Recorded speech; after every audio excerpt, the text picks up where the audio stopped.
this thing on? Oh, yeah, the it's numbers going. are moving Yeah, up there. okay. Yeah, that should work. I think that we could probably start talking now. Yeah, so today we got 30% of what we wanted done accomplished. One was a bonus adventure that turned out to be a bust, but we still had a good time. That's fun. I saw the neighbor at the cabin. Right. That was cool. So, hey folks, Mark and Bob with Fire Mountain Outdoors, and we're just, here's an introduction to a new project that we're doing now. It's not an immediate project. I'm not going to be getting right on this, but it's a future project that I'm really looking forward to. A couple weeks ago, I was looking at Facebook Marketplace, and I saw a 1942 Dodge weapons carrier, WC-21, advertised. And I have always loved the old Dodge Power Wagons and the military Dodge trucks, and especially the World War II vintage. And they're becoming more rare and more expensive. And this looked like the right price. So I contacted the seller, and he said people are already looking at it. So I'll let you know tonight if it sells. And he did. It didn't sell that day, and Eli and I went out and looked at it and decided that was a solid truck, and we needed it. So we bought it, and we brought it home, and then I was concerned because I really kind of wanted to resto mod it. I didn't want to restore it necessarily. And if it was original, then I'd feel an obligation to keep it original. They're only original once. But this one had a civilian Dodge cab swapped onto it because it was originally an open cab truck. Already had a civilian cab swapped onto it. And so and the bed was missing, so it was hacked and butchered. And that gave me the freedom to do whatever I want with it. So I'm looking forward to that. We got it safely unloaded with no brakes, just using the clutch, letting out the clutch to slow it down. We got it backed into the barn, and then I've been on the hunt for more parts. So I did find a civilian model 40s bed and fenders that we went and picked up today, and that was pretty cool. And I'm still on the hunt for a tailgate and a more modern chassis to swap the tin onto. So it's going to be a cool project. I'm really looking forward to getting the truck done. I want to keep most of the original patina, kind of like Rust Bucket, the Rokon, just an old original rusty truck. And it needs new glass and new wipes and new felt and all sorts of new interior parts to make it comfortable. But luckily, there's a lot of resources to where you can get that kind of stuff online still. Yeah, there is. So I found all of that stuff. There's going to be a lot of little hard parts to find, but we'll just deal with that as we come. So I've got to get my travel trailer toy hauler project done first so that I can use that. And then it's probably going to be next winter, probably 2022, when I get into late fall, early winter, that we start on this project. But in the meantime, I'll be continuing to gather parts so that we can hit her hard when the time comes. Right. So, yeah. All right. So let's dive in and let's take a road trip and let's go check this bed out. All right. Hey, quick shout out to the Fireside Cafe in Kalama, Washington. If you're ever traveling up and down the I-5 corridor, Camp Kalama at the Kalama River Road exit is a great place to stop for brunch, breakfast, dinner. All right, stick around for the ride. All right. Catch you later. Now, I've got to say, I am pretty darn jealous about this new Dodge truck that Mark's picked up.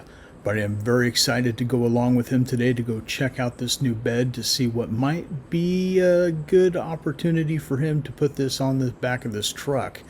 Right now we're passing through Kalama. This is the town that Mark and I grew up in. Off on the right here, you'll see the McMenamins Kalama Harbor Lodge. If you're ever in town and want a good place to stay and a good meal, that's a great option.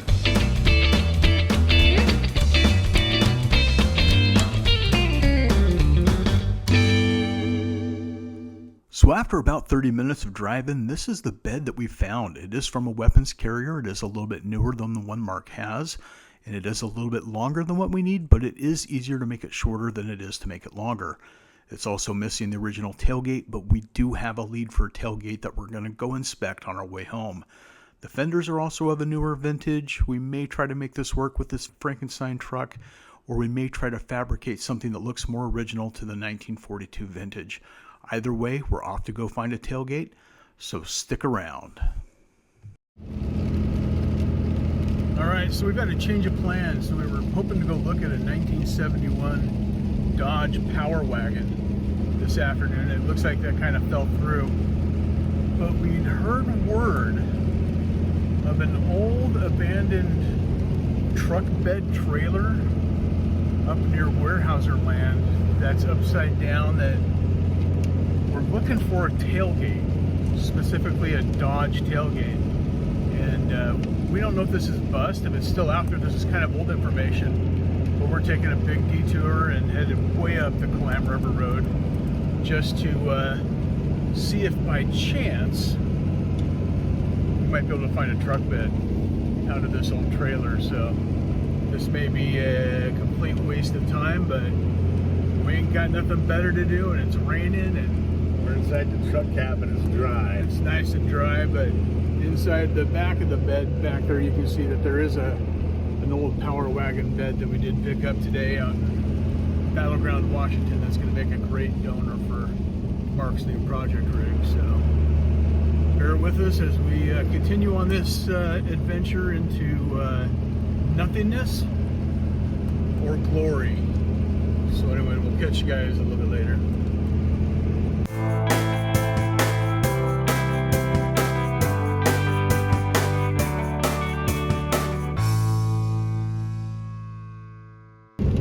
Let's see if I can remember where this was. So this is actually one of my favorite roads. This is Govard Creek. Yeah. I caught my very first steelhead in this creek.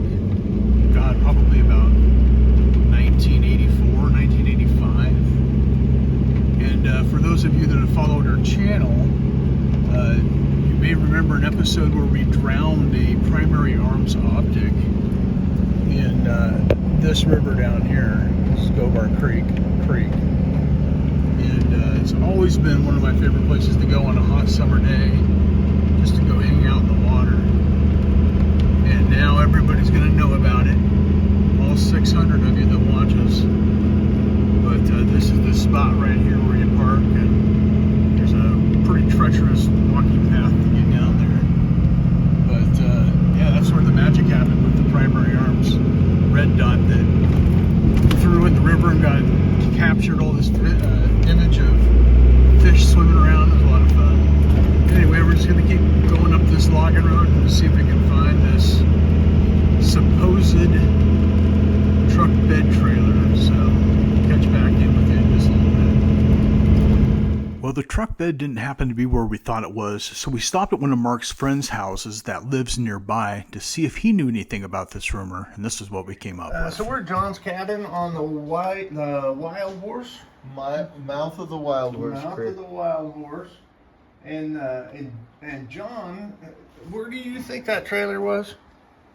I think I remember it being on that rock pit on the north side of the 6,000 line. So Okay. not on the Go Bar.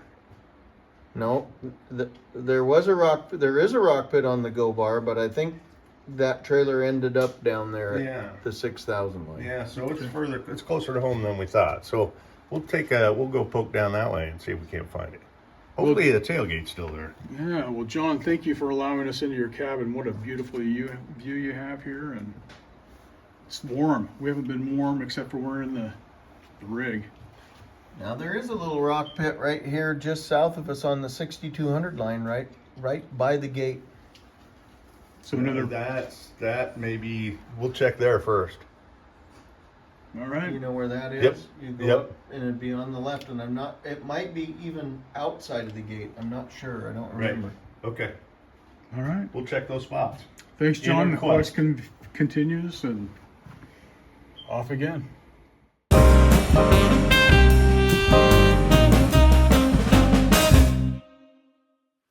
So based on everything we could find by talking to the local John, this was the spot that it absolutely was at. And as we can see, everything's grown over. And if there ever was a trailer, it's gone now. So that was a little bit of a bust, but we had a good time. It was fun. It was fun poking around and going through the forest and talking to old friends and warming up by a century-old camp stove, so it was a good time. So from here, I guess we're 1 for 3 for the day. We got an awesome bed for the old Dodge weapons carrier, and still waiting to hear back on that 71 Dodge. Yeah, we get back into cell service. We'll see. Maybe the adventure continues. So maybe the adventure continues, or we're signing off. So until then, we'll catch you guys later. Hey everybody, please like and subscribe.